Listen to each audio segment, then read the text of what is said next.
These two guys have Minnesota sports flowing in their veins. Mackey and Judd on Score North and ScoreNorth.com. Man, what a loaded day of shows across the Score North podcast.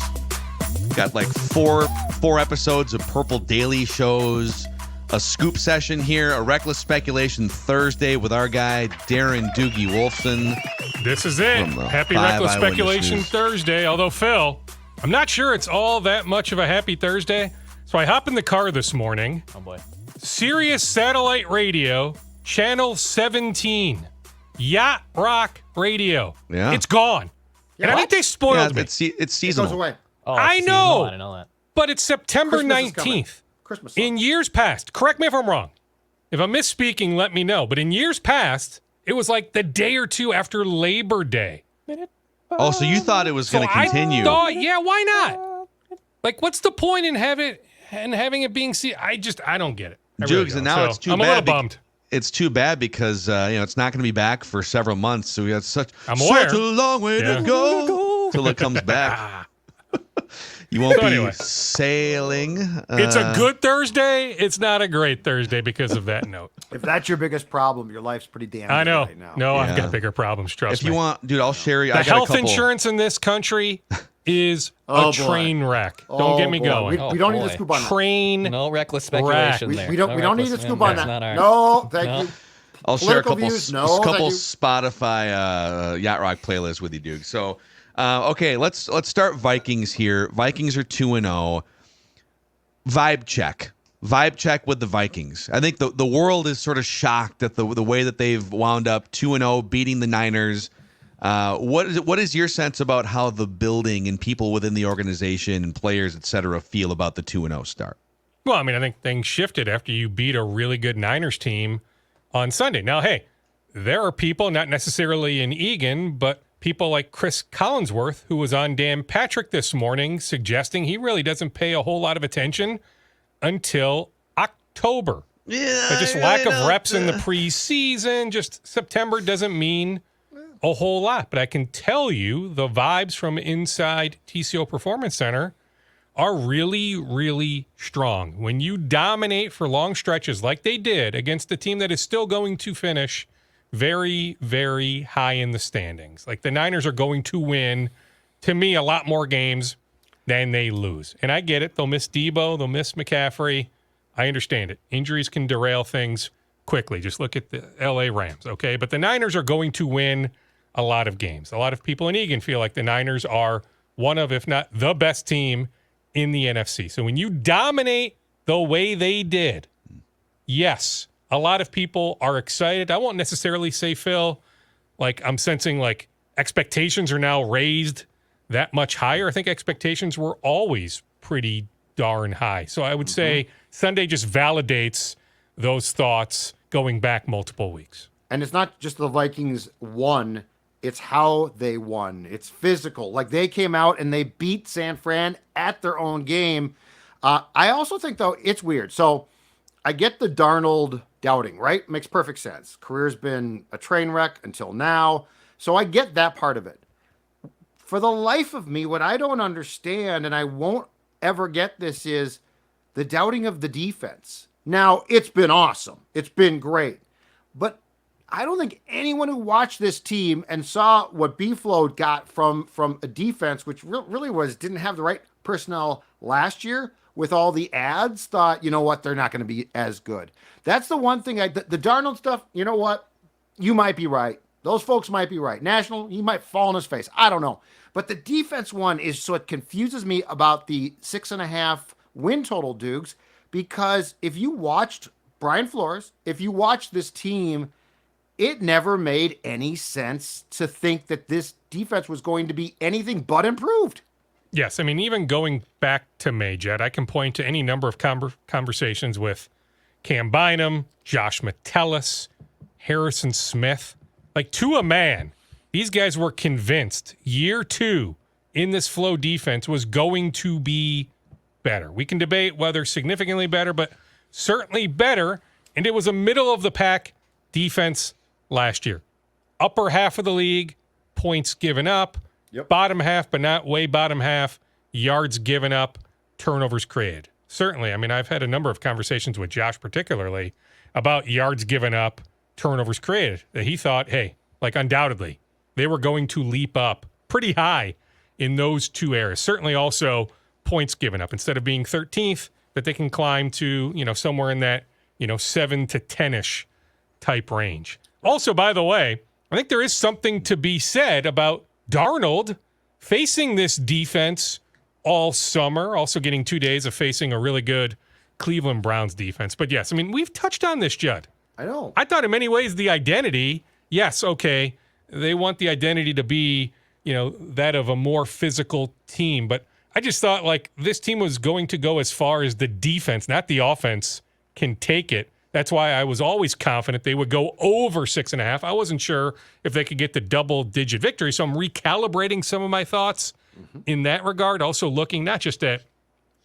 Sunday and the chances now, increasing that you can beat a really good Houston team, but then thinking about, okay, is Jordan Love back on September 29th? Now, it looks like he actually might be, so maybe I need to rethink that game week 4, but then the Jets in London, maybe not as tricky a game as you thought 3-4 weeks ago. Then looking at that Rams game on October 24th, how decimated they are. Maybe even the Lions on October 20th. Maybe the Lions aren't as good as maybe we thought, but that might be one of those teams that, hey, like they're going to kick it into another gear come October. So I still think that Lions home game after the bye is a bit tricky, but I'm starting to think, okay, like maybe it's not 7 or 8 wins, maybe 9, 10, maybe even 11 wins is actually realistic, because I do think this defense, the level they're playing at, Judd, I think it's pretty darn sustainable as long as they maintain health.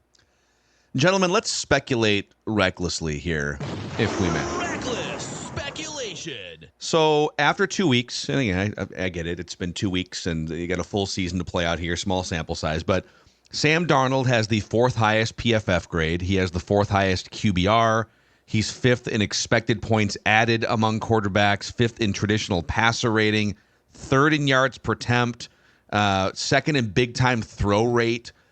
Almost any measurement you would find, except for maybe like total yards or whatever, the rate statistics put him as a top 5 quarterback through the first 2 weeks. Let's just say, hypothetically, he remains in the top 5 for the duration of the season. He starts all 17 games. This team goes 10-7, and they win a playoff game with Sam Darnold. Doogie, what is the % chance he would still be a Viking in 2025 and beyond if he is a top 5 quarterback on a team that wins a playoff game? Reckless speculation. I think it's relatively low. I'm not suggesting it's 0%, but it's still low. What Kevin O'Connell said after the news came out that J.J. McCarthy was officially lost for the season, I'm paraphrasing slightly, but the verbatim was, we have our franchise quarterback. That was calculated. That was by design. Nothing has slowed down the momentum internally about what they think about the future with J.J. McCarthy. I still look at it, Phil, as this is J.J. McCarthy's team in 2025, not Sam Darnold's. I agree completely, because you're not going to pay Sam. Here's the thank you to Sam will be at the end of the year to accept the responsibility that you have helped to take his career to a place where he can now probably go get a 3-year contract that will pay him very well. People have talked about franchising Sam. That would be a really Bush League move, because you would do it with him. He'd be in the loop. But that's a 1-year contract. Like, he's going to want a 3-year contract. He deserves that. Well, you can still get one, right? Like you can franchise a guy. Hey, we're not trying to screw you. We just want something for you. Yeah. We're going to franchise you, get something for you, and then you can agree on a new contract somewhere else. I think he walks. I think that you will. I mean, hell, that's a slippery slope, I think. Yeah, you get a 3rd round comp pick. But exactly, comp pick, yeah. I don't think, short of a Super Bowl win, I don't see a scenario in which J.J. McCarthy on a fantastic contract, and you love him, isn't starting. And this does have to do with the contract as well. Because if Sam comes back, he's going to be paid more. Do you want to pay more? My response is no, not if you think that you finally found your franchise quarterback. Okay, let me throw another little branch into this here, into this reckless speculation tree. Okay? Reckless Speculation. Let's just say, all right, top 5, and they go to the NFC Championship game, whatever. Maybe they go further, but I'll just say NFC Championship game, and it's a real decision for the franchise.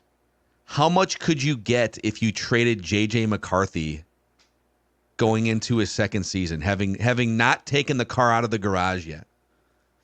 What if you could get a first-round pick back for McCarthy and get Sam Darnold on a Geno Smith contract? I'll let you take. Oh, we have Would ramped that- up would that- reckless speculation. I'm just having some fun on. I love me some J.J. McCarthy. love it I'm just too. throwing some stuff It's out. the theme of the day. No, I'm not doing it. Speculation. I'm out. I don't see it.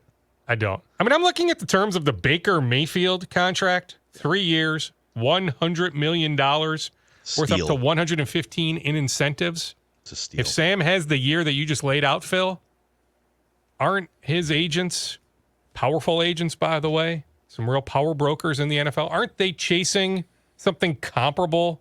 I would that? say higher than that. Higher than that. Okay, with the cap going the up, floor. I'm up, looking up. at that. I'd be looking at the Kirk contract if I'm Sam Darnold's agents and say $45 million a year. 2 of the years are mostly guaranteed. Bye. And again, I'm going. You I'm JJ you McCarthy. thank him, I'm you JJ shake his McCarthy. hand. Bye, Sam. And you wish him all the best in Las Vegas or somewhere else, right? That he's not coming back, that this is McCarthy's team in 2025. Yeah, and I mean, if this continues, that's a big if. They're going to be more emboldened than ever. Like they will have played a huge role in taking a guy who was a bust until now. He's not that old, but he was, and rehabilitating his career. O'Connell, probably rightfully so, is going to think, hold on a second, I got this cheaper quarterback who I like way more, who we don't think will ever be a bust because he'll be great. So I just don't see a scenario where you tie yourself into a guy.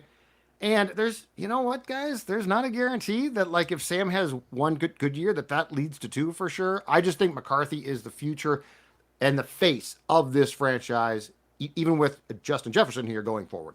Yes, absolutely. I mean, and there's something to be said about this infrastructure that can Sam duplicate Right. for playing this out, this sort of success Right. elsewhere with the play caller, with Josh McCown, to some extent Wes Phillips, being able to face a Brian Flores defense enough to be able to pick even on occasion Brian Flores' brain. The left tackle, the right tackle, perhaps the best receiver in the game, if not the best, top 2 or top 3, right? And you've got an elite number 2 receiver that, okay, maybe Jordan doesn't play this week, but he's going to be back soon enough. You feel really good about the tight end, even coming off a major knee injury, that he'll be back in October. That this infrastructure is so good that you feel confident with J.J. McCarthy moving forward come next year. One more Sam question. What? And it's not a hypothetical, but it is sort of reckless speculation. If he does hit the market as a coveted Baker Mayfield sort of Geno Smith type, where okay, yeah, all right, we'll do something with you. Which teams stand out to you? I mean, if Tua or the Dolphins come to some agreement that, hey, we just can't do this anymore. That system, it's a similar like coaching tree system, right? What other teams would make sense? I mean, a trade would be amazing, but like even if he just hits the open market for Sam Darnold. To me, number 1 on that list, the Los Angeles Rams. Oh, Ooh, interesting. Oh, I like where you're going. taking over for Nice work, Dukes. for Matthew Stafford. I mean, I mentioned Vegas, Yeah. right? Just because Vegas is He a don't wanna go to- logical He don't want to go landing there. spot for some quarterback. Antonio Pierce, he don't want that. But he'll I get think no help. number 1 on that list to me would be the Los Angeles Rams. That's a great one, Dukes. Dude, that's really interesting. What about Thinking the that Matthew Stafford, he's done. He retires, right? That Yeah. Matthew Stafford is And back next McVay's year. buddies with O'Connell. They probably talk all the time. That's a fan. I love where you just went. I'll throw the Giants out if they Not that move market. on from Daniel No. Jones, but No, he he would can't probably go not. He back. wouldn't go. No, He no, wouldn't no. go back to He New York. can't go No. back there. No, he's Wouldn't it not be kinda going fun, back though, to if New he- York. No. Tabloid town. I can't No. do it. Anyways, just a little reckless speculation. I mean, yes, on the Giants acquiring some quarterback, we get that, but Speculation. no, I don't see Sam. No. I would advise him to stay in the Midwest or go west. If he Just goes like a east, chill, he's low crazy. key. Yeah, I mean the Rams make a Dolphins- ton of sense. I love that from Dukes. The Rams might be able to trade Matthew Stafford. I saw Chase Daniel put out a 3-team trade where the Dolphins trade. I think it was the Dolphins trade for Stafford to because the Rams are screwed at this point. Mm-hmm. So you sort of, and they already got a Super Bowl. But it was and then I can't remember what the other legs of the trade were. It was Bryce Young to the Rams. Bryce Young to the Rams. So it was a 3-team. We see a lot of 3-teamers in the NFL, don't we? And then so it would be the Rams, the Panthers, and then the Panthers the get picks. Panthers get draft picks. Yes. Oh, good. And I'm a new sure owner. they'll use those wisely. Idiots. Oh man. I mean, at least they tried, right? I mean, I'm not sure giving a guard $100 million makes a lot of sense, but they at least tried to do some stuff in the offseason.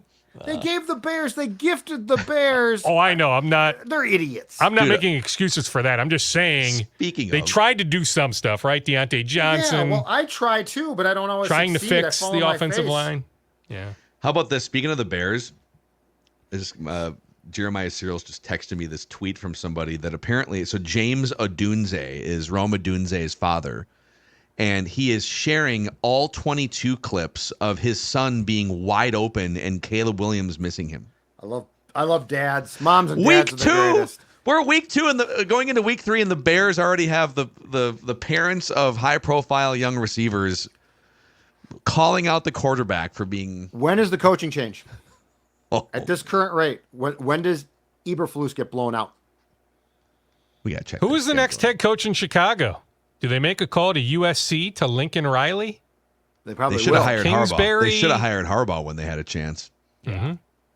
Who is the next head coach in Chicago? It's somebody that's offensive minded. Is Kingsbury a good coach? I don't think he's that. I mean, he might be a decent OC. I don't think he's any good as a head coach. The Bears are going to get some wins here, though. So they're 1-1. Like they beat Tennessee without scoring any offensive points, basically.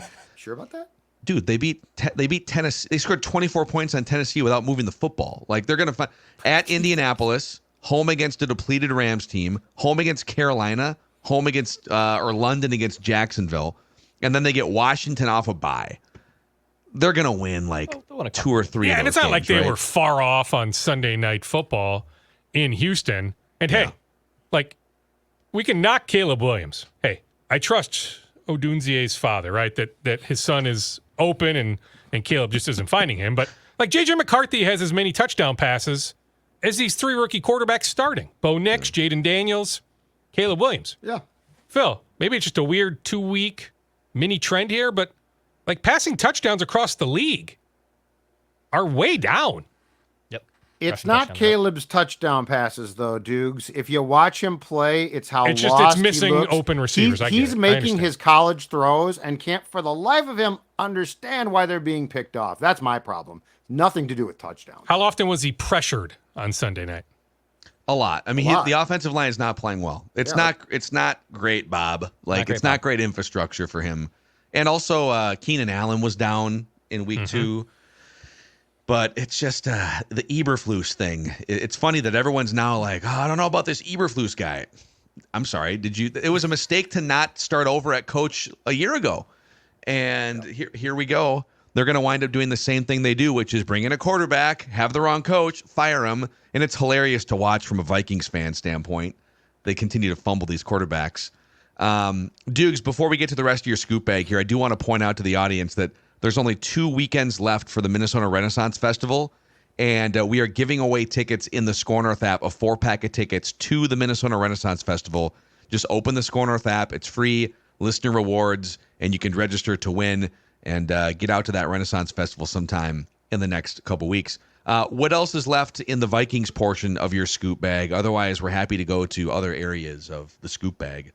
Well, being in contact with our Houston ABC affiliate, our friends down there, one big happy family, ABC TV affiliate. So all signs point to Joe Mixon not playing on Sunday. Nico Collins in. He's dealing with, I forget the specific injury, but missed practice on Wednesday. But all signs point to Nico Collins playing on Sunday. But Joe Mixon, his ankle, no. And so the featured back for the Texans on Sunday is going to be Cam Akers. So Cam Akers met with reporters in the locker room on Wednesday. We await if Danielle Hunter, if Stephon Diggs address returning to U.S. Bank Stadium, if that happens today or tomorrow. Those guys did not talk on Wednesday, but Cam Akers did talk on Wednesday. He was asked about the circumstances that landed him in Houston. This goes back to in early July on the ESPN NFL transactions page. It listed Cam Akers re-signing with the Vikings. I said in that moment, I texted somebody close to Cam. They said, hey, yes, all signs point to that happening. I'm just saying, and it would be a better visual, but I've seen the video. It's probably out there somewhere on the Texans website or somewhere on social media. He's asked about the circumstances that landed him in Houston and all that went into it. He pauses for a few seconds. Then he goes, a lot. A lot went into that. Then he chose his words carefully. I just think there's more to that story. It's not a massive story, but how Cam Akers didn't end up re-signing with the Vikings, landing in Houston. Now, that's his full-time residence. He does have a trainer down in Houston. So there was a pull to being in Houston with the Texans, but he did spend time at training house rehabbing the Achilles with Mo Ibrahim. He was out there on the Vikings field, the TCO Stadium field at different points all summer long with a thought he was ultimately going to end up back with the Vikings. So I'm just saying, I think there's a little bit more to that story.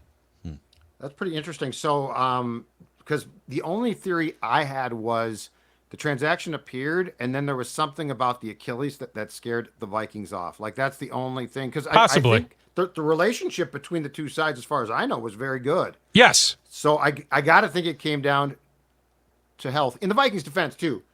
Dude is young, and he's torn both Achilles. Mm-hmm. So, like, I could see being scared off. One wrong step, and his career's probably done. So, absolutely. Is not oh my God, the Vikings blew this. This is sort of get the health concerns. Yes, and on Blake Cashman, Houston knew early in free agency back in March, Houston wanted Blake back. They knew early on, both Blake and, Jonathan Grenard, although they had their eyes on Daniil for sure. But, like, they knew it was going to be difficult, that they just weren't going to be able to match what Blake was going to be able to get elsewhere, whether it was in Green Bay, Pittsburgh, Denver, Atlanta, ultimately here. But Blake had so many options. But the Texans certainly had all sorts of interest in re-signing Blake Cashman. Yeah. Dukes, give us a few final scoops here for the road, if you would. Sure. So the Vikings will have scouting representation at Huntington Bank Stadium on Saturday night. Many NFL draft prospects will be on the field between the Gophers and Hawkeyes. 9 NFL teams total will be there. I don't have the full list in front of me, but I know the Vikings, the Texans, the Bears, certainly. I put it out on social media, but 9 teams total.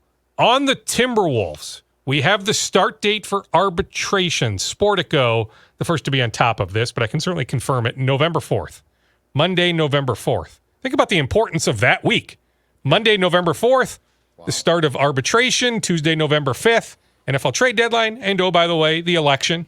So Monday, November 4th for the start of Wolves arbitration. Some background on Sachin Gupta leaving the Wolves to go work for a soccer club in London. So he is moving over there with his wife, with his child. His wife is currently pregnant with child number 2. And Sachin's deal was going to be up with the Wolves after this season. All signed. You talk to people currently over at Mayo Clinic Square, those that maybe have recently departed but have worked with Sachin. Everybody loves Sachin. Great guy. But his role, it was minimalized the last couple of years since Tim Connolly took over. And they gave Matt Lloyd the new title of general manager. But Matt all along, once Matt came on board from Orlando, Matt was always the number 2. I think just giving him the title just signified, hey, he is the number 2. But Sachin, he didn't do a whole lot the last year plus. And his contract was not going to be renewed. So him leaving, it was always going to be when. And so this opportunity came about. So he is on his way to London. Mike Conley Jr. blows the horn at the Vikings game on Sunday. His home in Medina. Yeah, our newsroom, I know the Star Tribune was on it too, was in contact with the Medina police chief. Super unfortunate. Texted with Mike Conley Sr. He told me, hey, my son, my daughter-in-law, they're doing well, all things considered, but, freaked out. It's a scary situation when your home gets burglarized. Thankfully, the kids are doing plenty fine, but I was in contact with Mike Conley Sr. just to make sure that his son and Mike Jr.'s family were doing well. On the Twins, I had somebody remind me. This goes back to our conversation, Phil, on Tuesday. And I get it. Ownership deserves some level of blame. But I don't get, like, it's just ownership. So this person reminded me, this front office has had record spending on analytics, the baseball ops staff, the player development staff, staff size, salaries, and payroll. And let me remind you, going back to late July, the front office had enough leeway to add more than they did with just Trevor Richards. So let's just remember, we can spread out the blame. And it is amazing, by the way. Let's also give the Tigers some love.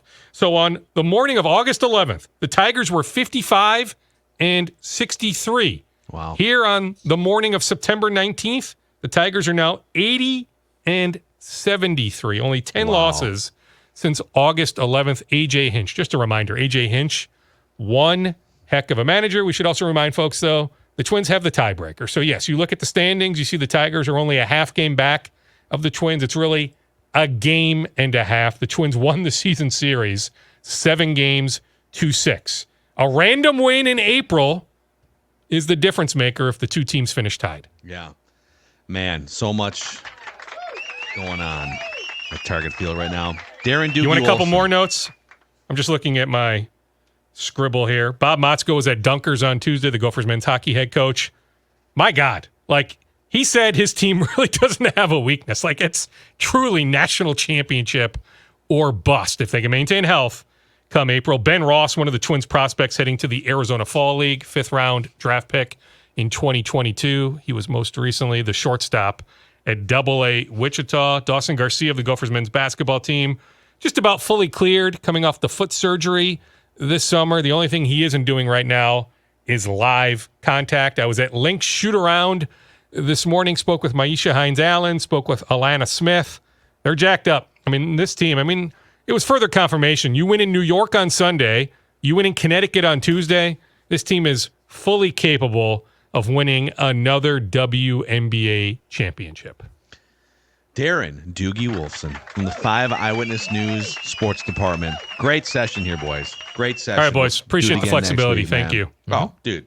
Yeah, so many things. If you're a Vikings fan, 4 different episodes on the Purple Daily podcast feed here. This is Minnesota Sports with Mackey and Judd.